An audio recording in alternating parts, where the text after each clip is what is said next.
And potentially again, it's one of the centre lanes that may be this Heat 5 pre-race favourite.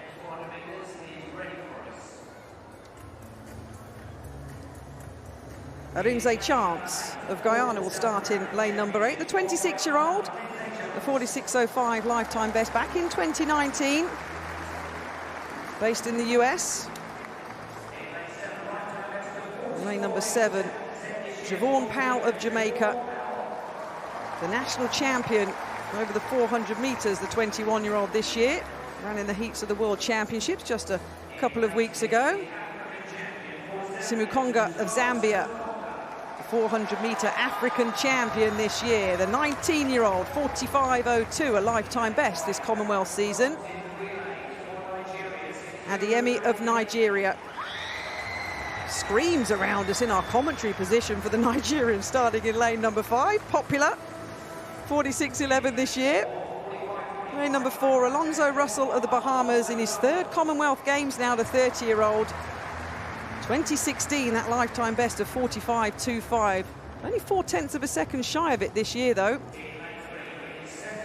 Derek St. John will start in lane number 3 from Dominica. In his 2nd Commonwealth Games, just outside 48 seconds, though, this year. And then completing the lineup in heat number 5, Mponda of Malawi. 49.34, a lifetime best for the 17-year-old. Thumbs up indeed. Delighted to be here in Birmingham. He'll start in lane number 2 of heat number 5. So a couple more big guns still to come in this men's 400 metres. We've seen what form some of the main players are potentially in. There's Powell of Jamaica, 46.42. He ran in the heat of the World Championships just a couple of weeks ago. Born in Clarendon in Jamaica. He'll start in lane number 7. Samukonga of Zambia in lane number 6, the 19-year-old. He's just outside 45 seconds this year. Set. So the crowd still buzzing here at Alexander Stadium, seeing Matt Hudson-Smith qualify for the semi-finals. This is a pretty even start in heat number 5. Maybe St. John of Dominica in lane number 3 making a little bit of a move, but Russell now of the Bahamas down the back straight. Very even as they hit the 200-metre point. Adeyemi of Nigeria moving nicely. It's the outside lanes at the moment, isn't it? The top 3 guaranteed a place in the semi-finals. Have a little bit of a burn up here. The Jamaican Powell looking over his left shoulder to see what position he's in. He needs his eyes forward. Oh, the Zambian though, clocking himself into gear number 6. Well, Muzala Samukonga, 44.89, under the 45-second barrier. It took every ounce out of him to run a lifetime best there. But the African champion out of lane number 6 put his foot down, and the 19-year-old goes under 45 seconds, confirmed at 45.89. Powell in second at 46.14. Well, I think he enjoyed that, Tim, and as you would if you hit the 44 digit for the first time. Well, I think he's in extreme agony at the moment. He's given everything there. He's grimacing, slapping his leg. I hope he's all right. But Samukonga running like a man possessed there through the last 40 or 50 metres, tearing away from the rest of the field. It was extravagant. It is a wonderful personal best. To break 45 seconds for the first time is a big deal. But there he is, and he looks, Kath, I don't know if he's injured or just suffering such enormous amounts of lactic. You know about it. Sprinters can get agony in their rear ends and their hamstrings, as I understand it. Of course, I was a long-distance guy, never really got there.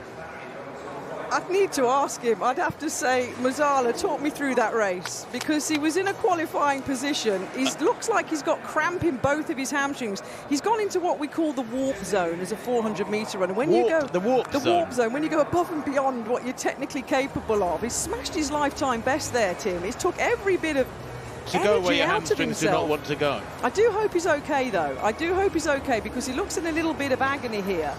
And even though he has officially got that PB of 44.89, he has made the semi-finals. And as Rob Walker said previously with Matt Hudson-Smith, you know, you keep your powder dry. It's the semis and the finals where you give it all. But I do hope he's well, and he's getting some attention now. Quick question, Catherine. Steve Jones, the marathon runner, always said, if you feel good, you should go. And maybe he thought, I might never get a chance to run sub 45 again. There is that thinking as we see confirmation of Heat 5 and Samukonga's 44.89 run. But I know we're going to run a couple of replays here and just see that again. And good God, as Tim said, he was like a man possessed with about 60 metres to go. I like athletes taking their opportunity. And that's why I'd have to talk to him and ask him to talk me through this race, because you can see him here in lane number 6. This was pretty even, wasn't it, Tim? This was a pretty reasonable start by all the field here, and he was still in the mix at this point. You very rarely see a 400 where going through 200, there's hardly any change. Look at those outside 5 lanes, almost the way they set off, just closing up as they should have done with a stagger of one bend having unwound. Here they go into the second bend, and this is where Samukonga, third from left, just changes gear, hits the straight, and decides, that's it, I'm going to look impressive here. Now, I think most coaches would say, great to run a personal best, son, but actually this is just extravagance that you will pay for. You've got races to come. Look at that, that's a 10-metre winning margin and more by the time he hits the line. Really, really unnecessary. Nobody else got under 46 seconds. He runs 44.89, and dare I say, use the word naive with that sort of run. To back up Rob's point there in the terms of the Steve Jones analogy, listen, you know, he's 19 years old, the Zambian. You know, he was third in his semi-final at the World Championships when he ran that 45.02 personal best.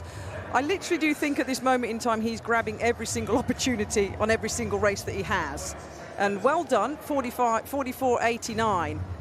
And I think Rob's right. I think he felt so good, he just went for it. He's like, I'm just going to go for it like there's no tomorrow. I'm going to go for it like there's no semi-final. But this is a heat, like we've been saying. Yeah, but he's 19, he's breaking on the sea. I know. It is a brilliant run. I mean, the lad's clearly got tons of energy, tons of talent. And well, let's see all when the other qualities needed will come through. Yeah, let's see what happens in the semi-finals. If he backs it up, then fair play. But that overhead shot, God, you can even see when he put his foot down. But what a battle for the other automatic qualifying spots that Powell and Russell got in heat number 5. It was the last 20